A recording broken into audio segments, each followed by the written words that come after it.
नमस्कार शेतकरी मित्रांनो, आज आपण कापूस पिकामध्ये येणाऱ्या प्रमुख रोग कोणते व त्यावर प्रभावी नियंत्रण आपल्याला कशा पद्धतीने मिळवायचं याबद्दल सविस्तर माहिती आपण या व्हिडिओमध्ये पाहणार आहोत.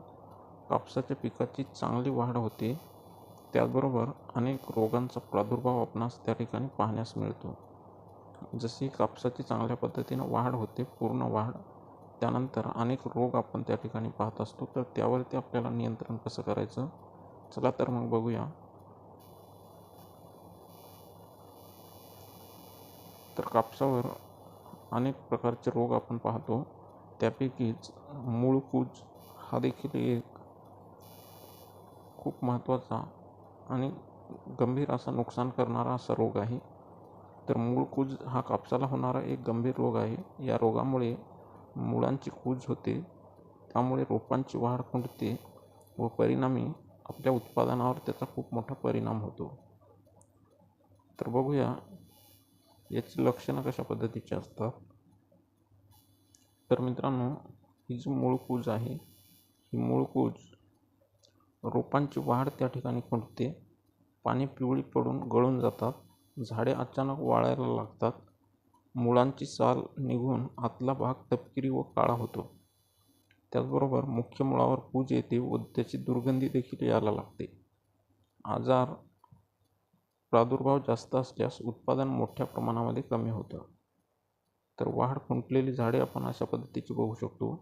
मुळांची कूज झाल्याच्या नंतर अशा पद्धतीचे आपल्याला दिसतात. मुळांची साल निघून त्या ठिकाणी कूज आलेली असते, तर ही आपण या ठिकाणी बघू शकतो. तर यावरती नियंत्रण कशा पद्धतीने मिळवायचं.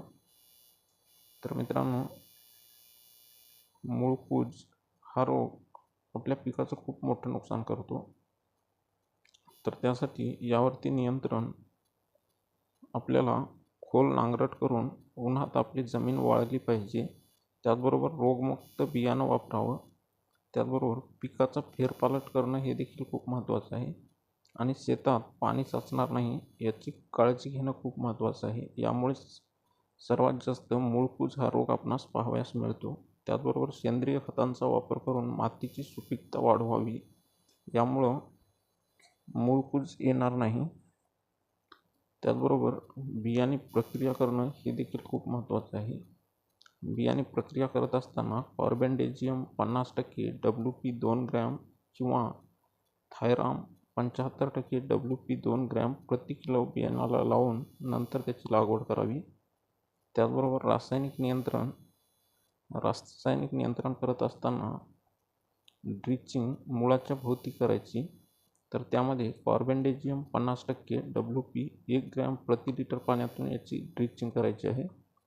त्याचबरोबर प्रोपिकोनाझोल 25% EC 1 मिली प्रति लिटर पाण्यामध्ये 15 ते 20 दिवसाच्या अंतराने 2 ते 3 वेळा ड्रिचिंग करायची आहे. तर यामुळे देखील चांगल्यापैकी मूळकूज यावरती आपण नियंत्रण आणू शकतो. त्याचबरोबर जैविक नियंत्रण. तर जैविक नियंत्रण ट्रायकोडर्मा विराडे 1 किलो प्रति एकरला आपल्याला जर हा टाकला तर यापासूनही आपण चांगल्या प्रकारे मूळकुजेवरती आपण नियंत्रण आणू शकतो. किंवा परशुडोमोनास ग्लिरोस्त्रॉस त्याचबरोबर 20 ग्रॅम प्रति एकर शेतामध्ये हे मिसळावे. यामुळे देखील आपण चांगल्या पद्धतीनं मूळकुजावरती नियंत्रण मिळवू शकतो. तर पुढे बघूया कापूस पिकातील प्रमुख रोग. तर मित्रांनो, कापूस पिकावरती जे काही प्रमुख रोग आहेत त्यामध्ये दुसरा रोग पानावरील डाग आपणास पाहावयास मिळतात.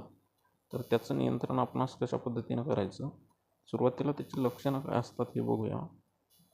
तर पानावरती आपण बऱ्याच वेळेस पाहतो की पानावरती अशा प्रकारचे डाग आलेले असतात. तर हे डाग आपल्या पिकाचं खूप मोठं नुकसान करतात. तर त्याची लक्षणं आपण बघू शकतो. पानांवर गोल किंवा अनियमित आकाराचे तपकिरी रंगाचे डाग पडलेले आपल्याला दिसतात. त्याचबरोबर डागांच्या कडा गडद तपकिरी किंवा जांभक्या रंगाच्या व मध्यम भाग फिकट तपकिरी करडा असतो. डागांवर वलयाकार वर्तुळाच्या अनेक रचना आपणास पाहावयास मिळतात. तर हे डाग आपल्याला या पद्धतीनं दिसतात. त्याचबरोबर तीव्र प्रादुर्भावात पानं पिवळी पडून गळून जातात. बोंडांची संख्या व आकार कमी होऊन उत्पादन घटायला लागतं. तर या पद्धतीनं आपण या ठिकाणी बघू शकतो, जेव्हा या रोगाचा प्रादुर्भाव जास्त होतो तेव्हा या पानांवरती असे जास्त डाग दिसायला लागतात व ती पानं पिवळी होऊन गळून पडतात. तर यावरती नियंत्रण कशा पद्धतीने मिळवायचं, तर यावरती नियंत्रण हे सांस्कृतिक उपाय, रोगमुक्त बियाणं वापरणं हे महत्त्वाचं आहे. पिकांची आळीपाळी करावी, म्हणजे पिकाचा फेरपालट, एकच पीक त्या शेतामध्ये घेऊ नये. शेतातील तण व पिकाचे अवशेष नष्ट करावेत. यामधून देखील बरेचसे विषाणू किंवा रोगयुक्त जंतू आपल्या जमिनीमध्ये असतात आणि त्यामुळं आपल्या पिकावरती बरेचसे रोग येतात.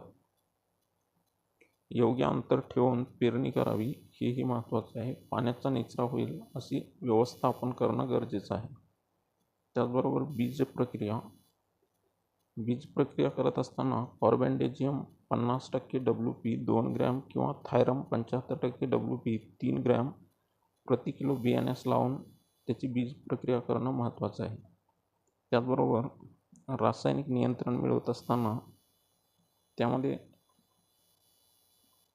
या ठिकाणी 2-3 औषधं सांगितलेली आहेत. त्यापैकी कुठलंही एक औषध आपण त्यासाठी वापरू शकतो.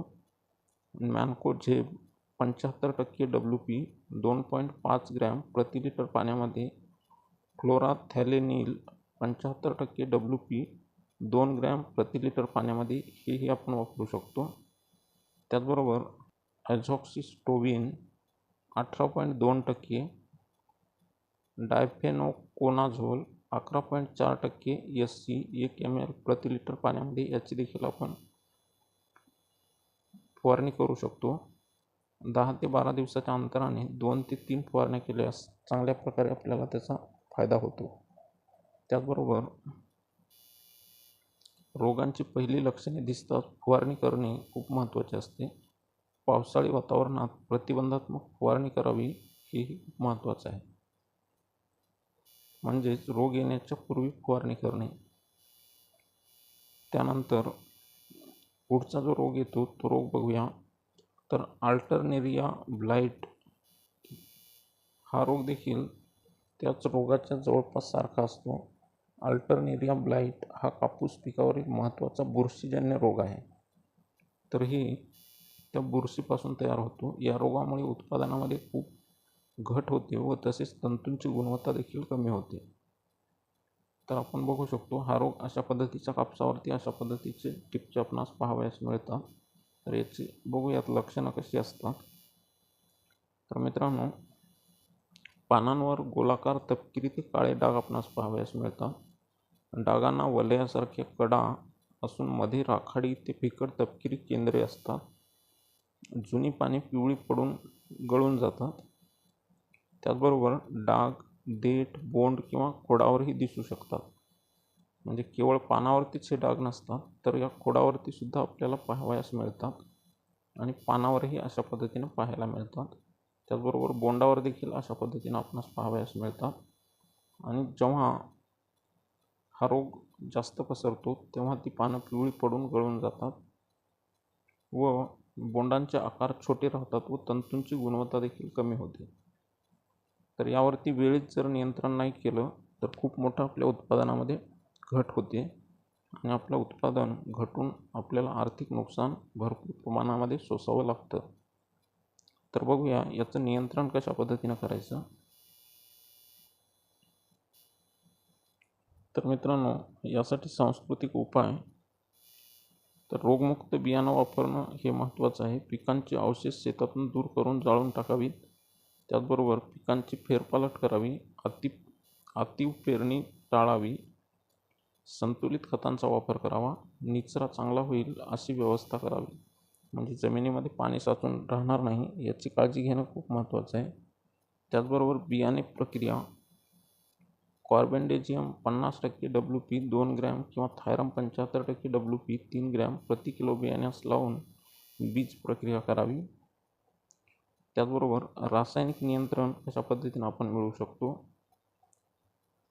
तर रासायनिक नियंत्रणामध्ये प्रॉपिकोनाझोल 25% EC 1 मिली प्रति लिटर पाण्यामध्ये मिसळून त्याची आपण फवारणी करू शकतो. त्याचबरोबर हेक्साकोनाझोल 5% SC 1 मिली प्रति लिटर पाण्यामध्ये फवारून त्याची आपण फवारणी करू शकतो. त्याचबरोबर टेबुकोनाझोल 25.9% EC 1 मिली प्रति लिटर पाण्यामध्ये मिसळून याची फवारणी आपण करू शकतो. तर 10 ते 12 दिवसाच्या अंतराने 2 ते 3 फवारण्या केल्यास या रोगावरती आपण चांगल्या पद्धतीनं नियंत्रण मिळवू शकतो. तर रोगाची लक्षणे दिसताच फवारणी करणं खूप महत्त्वाचं आहे.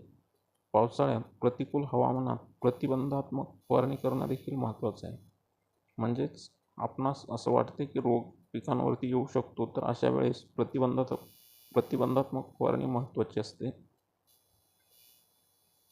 तर अशा पद्धतीनं वरील उपाय जर आपण केले तर निश्चितच आपल्या उत्पादनामध्ये वाढ होईल व आपलं जे आर्थिक नुकसान आहे ते टळून चांगल्या पद्धतीचा आपल्याला फायदा देखील होईल. तर धन्यवाद मित्रांनो, व्हिडिओ शेवटपर्यंत पाहिल्याबद्दल. व्हिडिओला एक लाईक करा, त्याचबरोबर शेअर करा आणि चॅनलला जर सबस्क्राईब केलं नसेल तर सबस्क्राईब करा मित्रांनो.